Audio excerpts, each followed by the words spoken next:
Hola, bienvenidos a una entrevista más aquí en la revista Lemas de Gandhi. Yo soy Irma Gallo y hoy me acompaña Don Winslow, novelista, escritor, screenwriter, guionista estadounidense. Estoy muy contenta de tenerlo aquí porque además está presentando su libro, su nueva novela, Ciudad en llamas o City on Fire. Hi, how are you? Welcome, Don. Hi, thanks for having me. I'm great. Yeah. You really had an exciting life. I could even say like a novel's character life. You've been a journalist, a private detective, an actor, a safari guide, and screenwriter, and a novelist, just to mention some of your occupations. This fact leads me to ask you a double question. With a life marked by adventures, how was it that you became a novelist? Or can I think that your adventurous life forced you to become a novelist? I have always wanted to be a novelist since I was a kid, since I was a little boy, but the world didn't agree for a long time. And so I had to find ways of making a living, to pay the rent, to put food on the table. And so I tried to do interesting things that were kind of fun. As long as I'm going to be working, I might as well try to enjoy it. So those are the things that I did on the way to becoming a writer. And those were your inspiration later when you began to write? To some extent. I mean, there's a reason they call it private investigator and not public investigator. I think I've only maybe used one of my cases, and that was all in the public record. But I think, I learned about how to research, how to interview people, um, how to sort fact from lies. In the safari field, and I want to tell you, it's photographic safaris only. We didn't, kill anything. You needed to develop a keen sense of observation about details, and so I hope that all those things have played into my writing. I'm sure there are. I'm sure there are. For several years, you maintained a deeply critical position regarding the fight against drug cartels. And of course, you have also reflected in some of your novels. Do you still think that the position of the US government regarding the fight against the Mexican cartels is very similar to the one it had regarding Vietnam? And if your perception of this matter has changed after a few years writing about drug cartels? Well, listen, I wrote about drug cartels for 23 years, fully a third of my life. So I would hope that one's thinking evolves, through both experience and through changing situations. Having said that, yeah, listen, once you call it a war on drugs, you've already lost it because it's not a military problem, it's not a law enforcement problem, it's a public health problem. We have been so focused on the production and supply end of this, trying to interdict drugs coming from Mexico, trying to attack, drug production places, that we haven't attacked the root of the problem, which is on the demand side. We in the United States, unfortunately, refer to this as, quote, the Mexican drug problem. Of course, it's not. It's the American drug problem that's been inflicted on Mexico. In a sense, we fund it, you all pay for it in blood and chaos and grief. The United States sends about $60 billion a year to Mexico to purchase drugs, which makes Well, these cartels enormously powerful and influential. So you probably didn't ask me to make a speech, and I'm sorry that I'm making one. no, no, no, But, it's okay. but Go ahead. until we attack the demand problem, that is, why do people want drugs? Why do people need to kill pain? We are never going to solve this problem. And as long as we call it a war on drugs, we will never have peace. Yes, of course.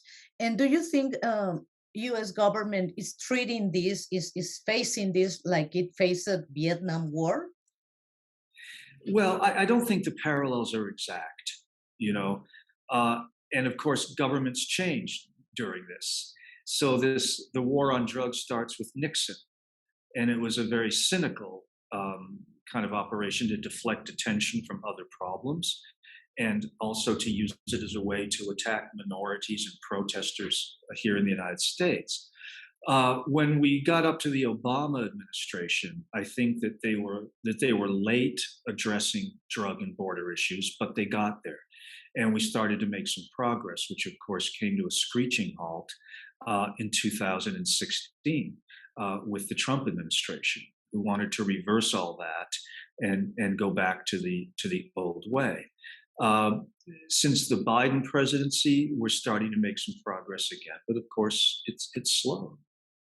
Of course. And talking about Trump, in an interview, you pointed out that Trump admired Putin and wanted to be like him. You even mentioned that Yes. such an attitude had emboldened Putin to the extreme. Do you think that this emboldening of Putin was the trigger for the current war in Ukraine? Is it possible to think that this emboldening has no limits? Let me answer the first question first, and I'll torture the gun metaphor as to the trigger. I don't think it was the trigger for the invasion of Ukraine, but I think it took the safety off. You know, uh, if that makes any sense. Will there be limits to this war? I don't know. I'm not an expert on European politics. So I don't want to get too far out of the lane. It does not look promising now, does it? It does not look optimistic. So we can only do what we can do and hope. Okay, unlike some of your previous novels where Latinos are the protagonists, in City on Fire, it will seem that you return to your origins, to a kind of autobiography or memoir. Your ancestors are Irish, and you used to move around in almost the same scenarios in which the novel takes place. How much of that, of what you tell in City on Fire, belongs to your memories? What at what extent your memories are in the novel, in this novel, in City on Fire, in your Oh, neighborhood, where in the neighborhood where you grow up, were there also Italians and gangsters? yes, yes. The book relies on memory quite a bit, you know, uh, because I did grow up in those areas. I'm English and Irish ethnically. On my father's side, they're these old New England wasps. I don't know if that translates, but the old kind of New England gentry class, and I'm on my maternal side Irish. But we lived when I was a little kid in mostly Italian neighborhoods, and so I knew both sides of this. And listen, it wasn't like there was a big separation. You know, uh, Irish and Italians, got along as friends, and that's largely what this book is about. They begin as friends and allies, and then something happens, and it launches this war. But yeah, it's very much in the realm of memory. Is Danny inspired in some of the characters of your childhood? Sure, I've Yeah. known Danny. Yeah, yeah, I've known Danny my whole life. Yeah, yeah. Oh, yeah. It's not based on any individual. Okay. I hasten to add, he's completely fictional, but I've known, how do I put it, the Dannys of this world my whole life. I think just about every character in this book, I've known people like them, you know, and still There, do. of course. The research you carried out for your cartel novels was hard, but was exhausting. In the case of City on Fire, how did you do it? How did you do this research? I stepped out the door. the the book takes place in my hometown, and where I live half the year. My wife and I live there half the year and half the year in California. And we were sort of stranded there, though, in Rhode Island, little state in the Northeast, for quite a while because of COVID. And so for me to research the settings of this book was a matter of walking out or being in a car for 5 or 10 minutes. The beach where this book begins is a beach I'm on every afternoon. I can show you exactly where the party was, where this book begins, exactly where the woman comes out of the water. Those are real places, although I gave them fictional names. And so very, very familiar. The research involved was academic. It was about the classics, Mhm. because the book is in many ways a retelling of Homer's Iliad. It's the first of a trilogy, and so other parts of the story are taken from the Aeneid and the Odyssey and Greek tragic drama. So I had to learn about those books, not only read them and reread them, but read scholarly articles about them, go to lectures, that kind of thing. This was one of my questions about the inspiration, about how the novel were marked by the Iliad, the Odyssey. So now you gain my question. Oh, That was sorry. no, no, it's okay. I want to ask, the criminal facts in City on Fire took place in a precise moment, but to what extent they show us an unrepeatable past, a mafia that gave in its place to other type of criminal organizations. How do you look at today's criminal organizations compared to the ones you wrote about in your novel? The time setting of the novel and its two sequels is at a time when the American mafia started its steep decline. There are a lot of reasons for that. It's probably, this interview is maybe too brief to go into, but very heavy federal prosecution of the mafia. All kinds of factors went into this. Uh, so it's interesting for me to write a book about a society in decline. And also because they were in decline, there was less to fight for. You know what I mean? So people were fighting over smaller and smaller things, which in some ways makes the fighting all the more vicious because people are desperate. Uh, Organized crime in America has traditionally been ethnically based. Now, there are loose edges around because we find as immigrant groups come in, almost all those immigrants pursue a legal kind of life, work hard and try to make it legitimately. A very small minority, choose a criminal path.